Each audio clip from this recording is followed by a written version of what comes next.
Welcome back to We've All Got Dead People. I'm Amy. And I'm Bunny. Let's get started. Okay, so we recorded our last episode in October, November. Yeah, and it is now February. Yeah, quite a lot has changed since then. Yep. I think we said that we were going to do one over Christmas, but obviously that was Christmas, so it was just a lot. It was a lot. And I was ill, and there was just a lot going on. I don't really know how to begin with this. Yeah, me neither. If I was to, on a spectrum, like, we thought it was bad before. You are on a spectrum. What? So you biatch, whatever it is. If I was to describe it before, I guess it was more of, like, there were more peaks and troughs, so it was just very, like, irregular. So, like, you might feel super down, and then you're like, oh, I feel okay. And then you're like, oh, I feel bad, I feel okay. And, like, that type of thing. Now it's just, like, plateaued, and it's just a constant, like, depression. Real. I feel that. So. Yeah, for me, I don't even know where to begin. I think last time I talked about maybe being in the anger phase. That's not a maybe, that is a yes. Everything pisses me off. I'm also, like, depressed. So it's either angry at the world or I want to kill myself. And there's no in between. So yeah, I mean, I'm in a lot of a better place than I was 2 weeks ago, I'd say. Yeah, but I think it is really hard. I saw this thing and it talked about functioning depression. And that's just when you have depression, but you're just really good at masking it and, like, you just get on with your day. And I feel like that is just a definition of grief. Just functioning depression. Yeah. I feel differently. I mean, I've got, like, there's so many different factors. At the moment, I'm trying to get a new job, and, like, that paired with grief is just fucked up, man.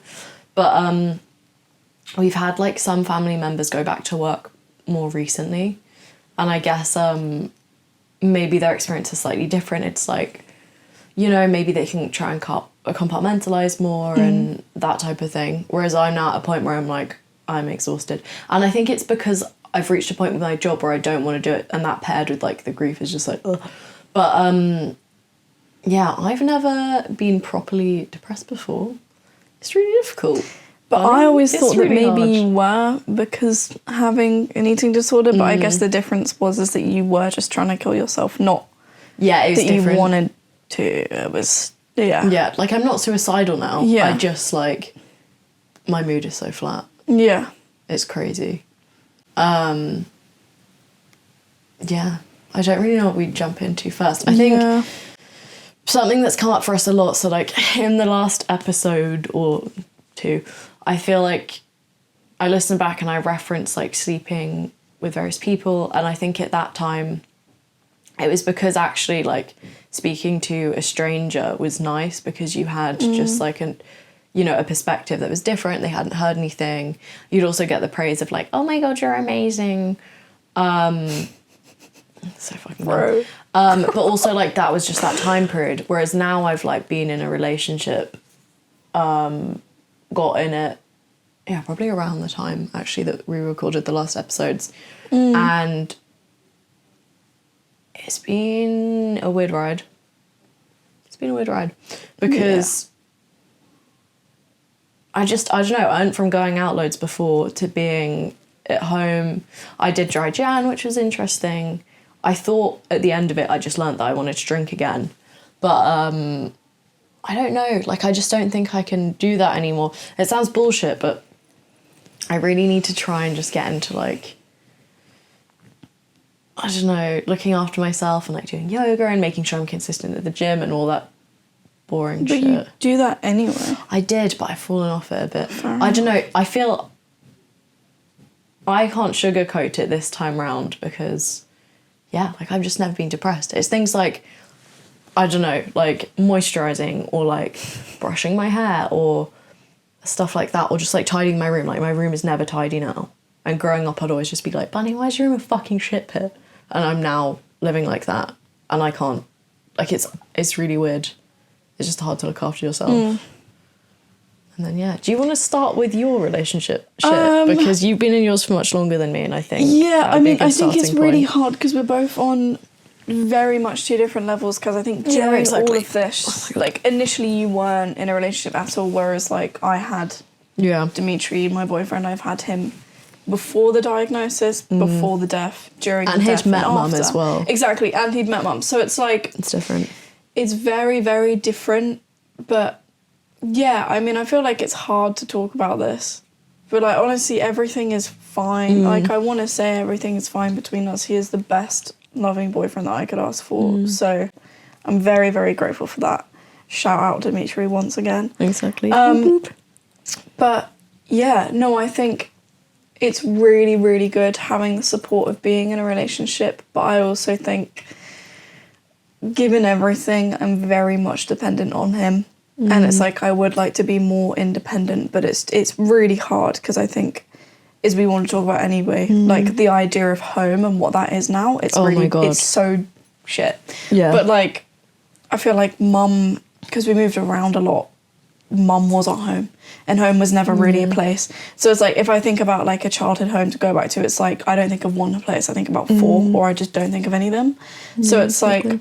It's hard knowing what that home is. So it's like I definitely really find comfort in Dimitri. And it's like he is my security. Technically he's like my rock. He is like the definition. So yeah, I definitely think me being in this stage of like anger and depression, I feel like that is coming up in our relationship a bit, but he's dealing with it very well. So, yeah. How does it manifest, the anger and depression? It's like I said, it's kind of like me going back and forth between them, and some days I'll be fine, but like small things set me off, and like what I was saying to you on the phone and stuff. The biggest issue that I'm having is like I'm just comparing myself, and it's like what I've kind of realised is I don't know if it's like inner child or if it's inner teenager, because that's angry. So inner child is like scared and sad, and that's where the tantrums come from. But inner teenager is really angry. So I think that side of me is like, fuck you, I want a parent. So it's really, really hard. And I have been warned by people who have lost their parents. They were like, you're going to be mad at the world, you're going to be mad at everyone because they have a parent and you don't. And I was like, yeah, okay. And now it's like I'll walk down the street and I'll be like, oh, okay. So there's a mum and daughter duo. I obviously don't know what their situation is, but it's just like, fuck you. But yeah, it's just small things like that, or something won't go well in my day and then I'll get really angry and then the depression part takes over and it's like, I'm not doing anything. So it's like, yeah, sleep is definitely a real issue. It's either too much, too little, not being able to fall asleep, and then it's waking up with no energy and doing nothing. Yeah, exactly. It's just the routine of sleeping to gain energy, but then waking up with no energy, and then doing nothing because I'm so tired. Yeah, that's probably the best way I can describe it. Like, but it's also just like it's fucking cold. It's dark. Like January was horrible. Yeah. It's starting to get lighter now. My perspective, I really struggle with this because my whole idea of like being a podcasty, hosty thing, getting super bubbly and like, and like we kind of did that last time, but like this is why it's important to not sugarcoat. Like I've been a fucking wreck, but this is the thing. I think this is definitely this is why we're doing documentation for us. For sure. This is like a guide on how to grieve or a guide on not how to grieve. Yeah. But I feel like this is just the normalization of what it looks like. It's important. So for me, I've had the opposite. I have reached the point I'm not angry because and other people and their problems, it's all relative. So and it actually gives me a bigger appreciation for people's small things because I'm almost like, not I pity them, but I'm like, oh, like I really feel, I'm so happy that I can feel in such a big way now. And I think it's just nice to be able to see where things are important and where they aren't. I was thinking about it today, like, it's rare that people, I think it gives you such a deeper understanding of, like, the world. I know that sounds really wanky, but because this is probably, I mean, we've experienced flooding before. Yeah. But in terms of, like, there's horrific stuff happening all over the world. We're in a really privileged situation. Yeah. But this is something where university, you could put us in a room with someone who speaks any language and we have that understanding without saying anything. And I'm kind of grateful for that. But I just, joy and hope and wonder are just completely gone for me. Yeah. And we're at a point now where, like, for me now, it's like work don't really care. Yeah. You know, I can say, like, I'm sorry, like, I'm having a bad day, I'm going for a walk, or, you know, that type of thing. But it's just, like, society at this point, it's like, when it initially happens, they want you to cry loads. And we're very much stuck in it. And I think even with our family, it's kind of reflecting on that. They've very much moved on. They're back at work. They're doing stuff. But for us, this is only the beginning of us grieving. And I think, I don't know, when this happens and we're both in two different parts of, like, the UK, I think it's really nice and comforting knowing that I've had a shit week, you've had a shit week, and then you message me and you're like, can we call? And then we've both had the same experience because we're both on the same emotional roller coaster because we're the closest in our family to have gone through this because we're both sisters and, like, that was our mum. We're the ones who are kind of in sync in that sense. So, like, yeah, it is weird. But the tiredness thing is fucked because, like, before I'd be tired and I'd be like, oh, I'm really tired, I should rest. Whereas now I'm so tired all the time. Yeah. I'm like, no, should I go out and see people? Or I'm like, no, do I actually really need to rest up to cope with work and just, like, existing and that type of thing? And yeah, it's really weird. I mean, I definitely, like, really understand that. But I think where I know that, like, my kind of depression is, like, really prominent or just is coming back is, like, I'll be sat in bed and it's like, I could do this. And it's like, but why bother? And then it's like I have this massive weight just on my chest and it's like there's literally nothing that is making me do this. I can just not do anything. And it's like, why bother? And then it's like I'm just kind of sinking, like, into kind of my bed. Oh, the scene that I think about is, you know, in The Maid when she's, like, really fucking depressed and she, like, the sofa, like, engulfs her. Have you seen that? No. So good. I don't know. I can't remember that bit. I don't know if anyone knows what I'm on about, but she's like slumped on the sofa. It's a gorgeous scene. And then she just kind of gets engulfed by the sofa and she, like, disappears into the sofa. It's really beautiful. But yeah, that's kind of what it feels like. I feel the sinking, can't move weight, and then I'm just being ripped apart by people and pulled and forced to do things. And I just, I'm really exhausted. I'm just having a lot of meltdowns about stuff, and the London job scene is just a nightmare. Like, I've had loads of great interviews for really amazing companies and just losing out on the final stage, and I wish I could talk about my work stuff because it's maybe in the future. Maybe in the future. Maybe in the future. Don't know if it's okay now. It's pretty bad. What else? Oh, big thing for me. So, yeah, we've referenced you had depression. I had an eating disorder.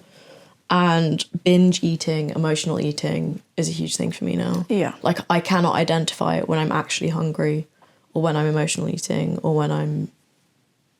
Yeah. Yeah, I mean, for you, I can't even imagine because I can understand how it's triggering things. But for me, it's like there's either an in-between of, like, starving myself or binge eating. And then again, it's like there's kind of, like, no in-between. This is obviously, like, a huge trigger warning for those at home and stuff, obviously. But, like, yeah, it's just kind of, I think it's definitely the whole depression part is, like, I can't be bothered to eat. There's genuinely no point eating. And it's, like, that kind of self-destruction part, but then at the same time, like, because I'm so hungry, I'll just eat anything and everything, and then I can't stop, and then it's like, then I'll feel guilty. I didn't realise yours was that up and down. Yeah, no, it really is. Like, if no one's there to kind of watch me, I won't feed myself. But, like, this is my point. It's like Dimitri and all my housemates are like, no, you're gonna eat tonight, and I'm like, oh, okay. But yeah, and then again, I've got that comparison of, like, not really eating or having Dimitri over, and then it's like eating is, like, so much. I guess also, like, living with family here, I was kind of getting into a routine where, you know, we were rotating like the cooking. I just haven't been able to cook it. But then also in the evenings, I've been doing job application stuff. So I kind of get away with it. But also like so this week I just gave in and was like, I'm not going to do anything besides like see a couple of friends or maybe read one night or whatever. But yeah, I can't do it. And like before where I was like, I'm going to meditate and go to the gym and blah, blah, I could kind of fit in my grief functionally. Whereas now I'm like, where I'm like, oh, I feel like shit. And then I'm like, oh, you know, like, I almost just get so down and like, I'm like, oh, I could do this, but that's stupid. Like, I could meditate, but like, how is that going to help? And then I waste like 3 hours and I'm like... But that's what it is. That's my point. Yeah, it's like just fucking meditate for 20 minutes. Even if it's stupid, fucking do it. Could do this, could do that, could do that. And it's like, which one do I start? Like, where do I start? And then it's like... Oh my God, But if I do that, then I have to do this. Like, the minute for me, it's like, if I do that, oh, I could do that, but I haven't showered. So I have to shower first but then I haven't brushed It just my makes teeth. everything so fucking hard. Yeah. It's... Yeah, I can't wrap my head, like it's like debilitating, like it's just fucking crazy. Yeah. But Aron, who's in Budapest, who's got back into the film industry, I was feeling exactly the same thing. Really just depressed as well. It's kind of reassuring, and the other thing is it's just heartbreaking how quickly she's just gone and not a part of the world. That, I think this is now what's really hitting is like I'll be going throughout my day and then obviously like I don't know if I'm like catching myself feeling good then it's like oh wait your mum's dead and or it'll just be sudden flashes during the day and I'm like that person is now gone like completely gone and I hate with all of my heart that I'm having to like just put this whole entire being, this whole entire great personality just into a memory. And like all of it now is just squashed down into that confined thing of like that's only memory now. That's all we have of her. Such a good way of putting it. It's really profound. And it's just really it's just really hard because it's like no one I haven't met anyone that's like mum. Or was like mum. There isn't one. But like, there isn't anyone. There isn't ever going to be anyone. Yeah. So it's like, it's really hard trying to grieve something that you're like craving and want. But like, especially at the minute, I'm really like, I just want like comfort and support or just even a call. Because the thing is, mum was such a cool person. Like you could just chat to her like a friend. And it's like, we can't even have that now. I'm struggling with it majorly. Yeah. With that, there's just not one person that can replace her, and maybe a combination of everyone can help. And like we do have a village of people, but it never works. Like I mean, for example, with like all the job shit, it's like A, she emotionally could support me. B, she could like raise me up and be like, you got this. But also she was a creative, so to have an artist perspective on applying to creative jobs. Just all of these different things you'll never, we won't get from one person now. Luckily, I've like had some amazing mentors come into my life recently. I'm hoping that will help. But also, oh my fucking God, I have literally only like over the past 2 weeks said to my friend, like, well, I've said to one friend, I'm depressed. And the other friend, it's just like all my, like the other mates I have, I'm at a point in London where I've just got like, I have got a lot of friends, but they're not like a group, so I don't see them that often, and it's really spread out, and it's like we all have to like schedule stuff in, and it gets rescheduled, and obviously like if I said I feel like shit, then obviously they'd make more of an effort, but I think because of fear of abandonment I can't do it, which is crazy because you're pushing them away in that process. And all they want to do probably is help. I mean, I think it is normal. Like, I called my best friend Millie for like 3 hours last night, and that's the first time we've done that in about, I don't know, probably about a month. We've been saying to each other, let's call, we're both really fucking depressed, let's call. Just never happened. And then it's like, it got to the point where I just like left her undelivered for about a week after saying, let's call. And then she texted me, and I was like, fuck it, and I just called her. And then we just called for 3 hours, and instantly it was just a massive weight I lifted off my chest, because it's just like the comfort again. It's like knowing that we have these people, and the thing is like it is just reach out, but it's so hard to reach out. Also, just like it's a pride thing for me, and also like I just want to fix everything, and like historically when I've had down periods I know how to get out of a funk like this. Now I don't know where the line is between like come on push through, I just feel like I can't do it. And I also just feel like I feel younger now, like I have learnt so much throughout this whole process about work and people and living and all this shit, but I feel it's unfair that there's so much pressure to, like, I've got to try and get my life together now, and I just want to step back. I think I just need a holiday, to be honest with you. Which is crazy, because in the last episode I was like, I went to Greece and then I went to Sri Lanka and but it hurts. Like, it really hurts. Oh, no, I keep on saying to Dimitri that I can't explain that. My heart really hurts. It hurts. Like, genuinely, there's like a pain. Yeah, I was crying. And it's like, to James I on the can phone feel the it. other day. Like, if even now, sat here, I can think about it. Like, my heart fucking hurts. Like, it is genuinely a weight. Like, it's just dragging me down, and I'm like, like, it just hurts. Wait, I wrote a description down. I'll be sat at my desk, and then I'll remember she's gone. And then you always get panic of like... Yeah. Then you're confused as well. You're like, wait, what? And then you just feel really waves of anxiousness. And then it literally feels like someone's just like grabbing your heart like this and like fucking squeezing. You can't see. I'm just like clenching, just like really twisting that shit up, just mushing it.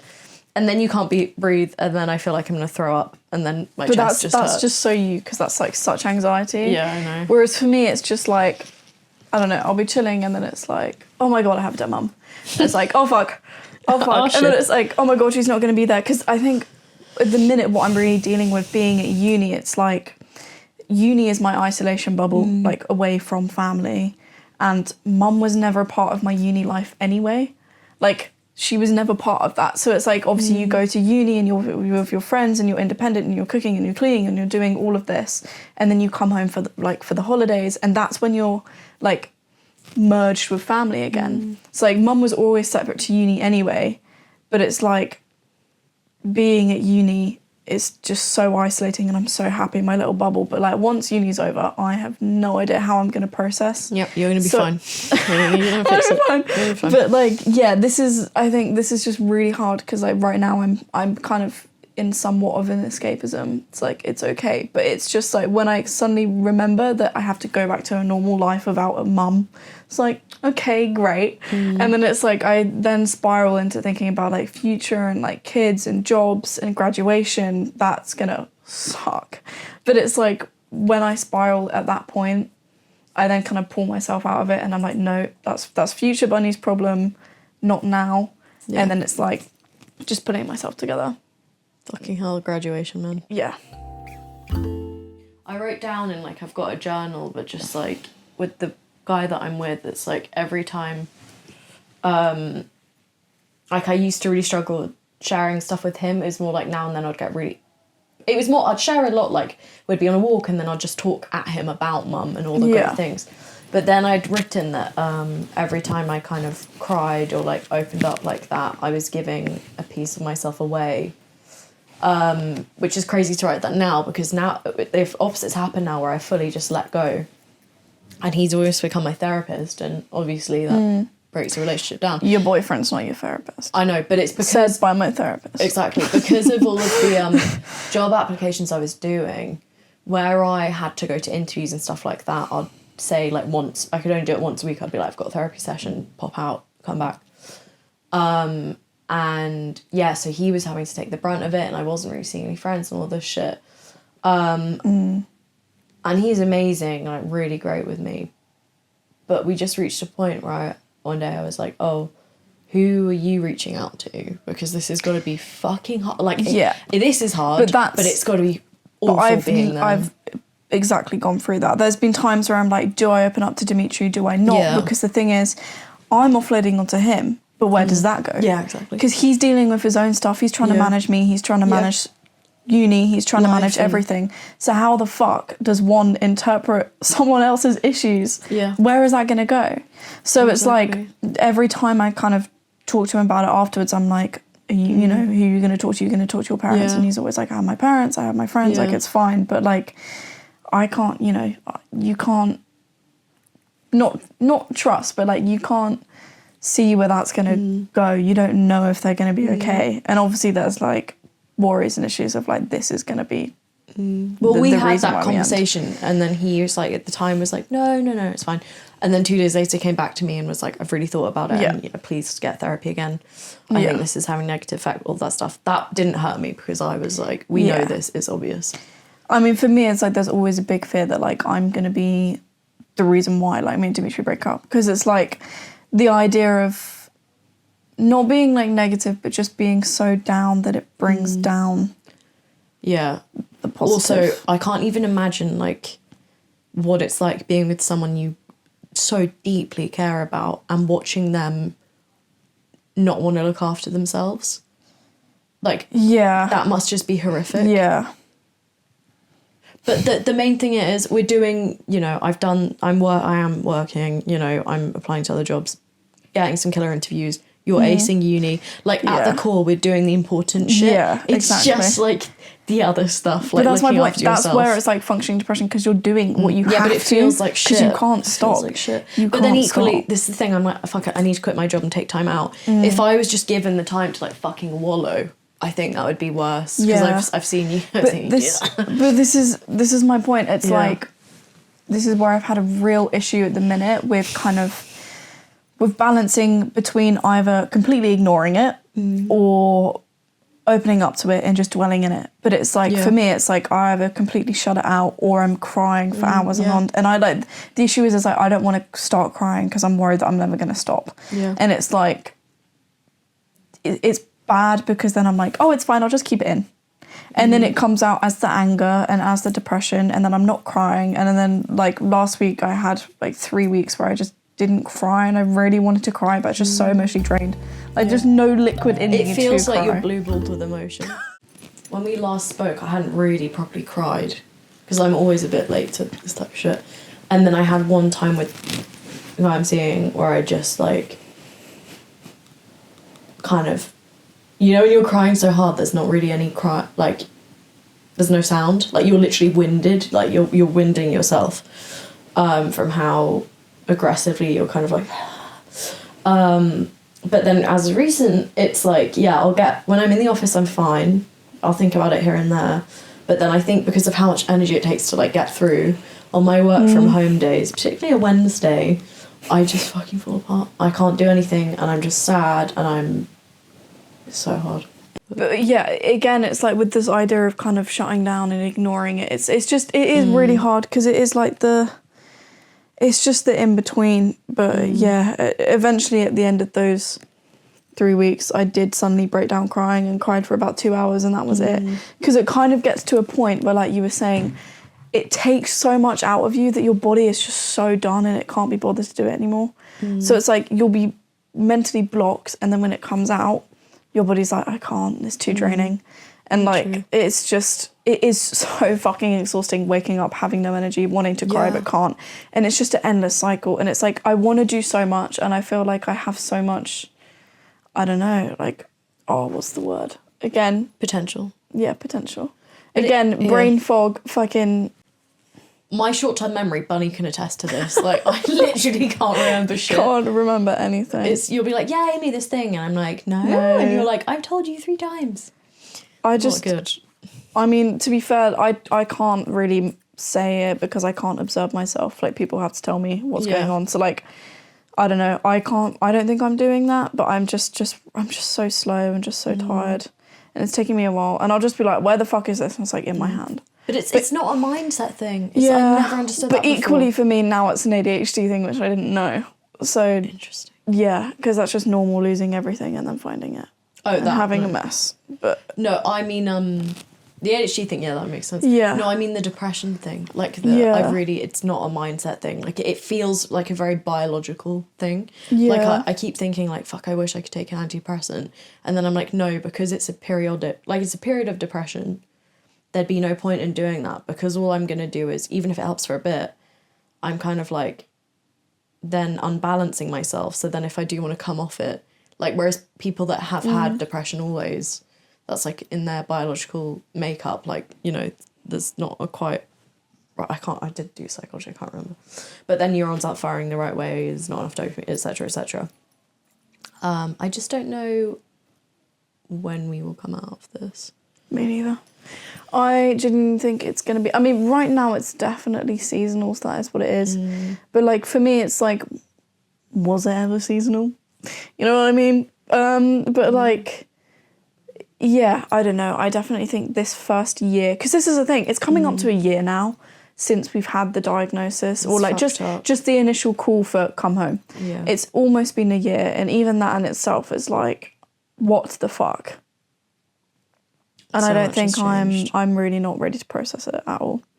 Yeah. But this is why it's important that we're talking about it. But the stages are just fucking everywhere.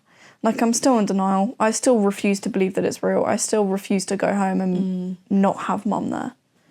It's just a weird thing. And I don't even want to think about needing her and, like, for kids. I'm having too much sleep, not enough sleep, not doing work, and I need to, obviously, basically, I've just been diagnosed with ADHD, so I'm shit with deadlines and time management anyway, so I'm trying to combine that with doing work, but I've basically set myself, like, a bedtime routine, and, like, I'm doing a thing for 30 days. This is, like, the reality of it. I'm doing a thing at the age of 19 where I'm acting like a fucking 28-year-old, and I have a bedtime routine, and I'm waking up at 10:30, and I'm going, like, I have a wind down bedtime alarm for 10:30, and I'm seeing how that affects my mood, and seeing if I become less depressed, basically, and seeing if sleep is the issue. So we'll see how that goes. I found it helps massively. Okay. And I didn't realise...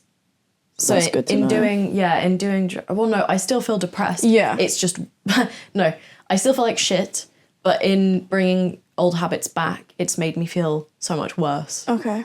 So, like, I did dry Jan and was like, yeah, like I said, I was like, oh, I just want to drink again. I miss drinking. But I cannot cope with, like, the extra... It just feels like my body is going through so much shit already. Anything else that's going to make it more tired, more physically painful, more... Yeah. It kind of hurts me to do that to myself. Like, it feels like self-harm. And all of January, I kind of, like, slowed down. You know, maybe I didn't meditate and shit like that, but maybe I just focused on job applications, but then I did get my bedtime routine sorted. Right. And it does help you. Because if I didn't have good sleep, I wouldn't have been able to cope with work. Yeah, I mean, I'm basically journaling every night, and then I'm reading every night. I need to journal. And, yeah, it's just the stuff, because I feel like I'm really bad at doom scrolling at the minute. And it's getting to the point where I'm just comparing myself to everyone, and I'm like, what the fuck? I need to not do that. And it's like, we've been through enough anyway, and I shouldn't really compare myself to, like, people that I see online. So, yeah, I'm trying to read more and not be on my phone. And then, yeah, I mean, that's kind of pretty much it. I'm basically planning on working out more. I mean, I've got volleyball, trying to do that. I might go to the gym, but that's just money. But I was saying, like, even if it is just doing, like, Stairmaster or, like, just walking on a treadmill, that's something. That's me leaving the house. Yeah, that's still going to do something. And eventually that could build up into me actually going to the gym regularly. But for now, it's, like, it's literally baby steps. I can't do too much. Because what I was kind of talking about previously is that I can only do one day at a time. Yeah, and also, if you say to yourself, I need to do this change, this change, this change, and this change, it makes you feel so much more depressed. Yeah. So it's like, I'm learning, I've removed all of the good shit that makes me feel better now, apart from this, I've got the sleep. So I'm like, okay, so let's not say to myself, like, all or nothing. Let's be like, okay, I'll try and do this thing this week, and then maybe this week I'll try and focus on this thing. Exactly.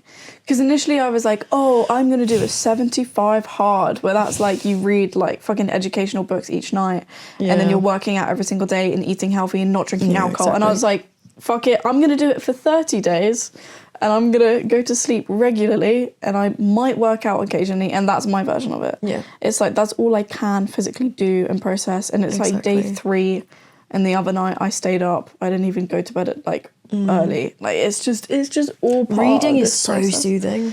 That's the only thing I found consistently is soothing. It's kind of escapism.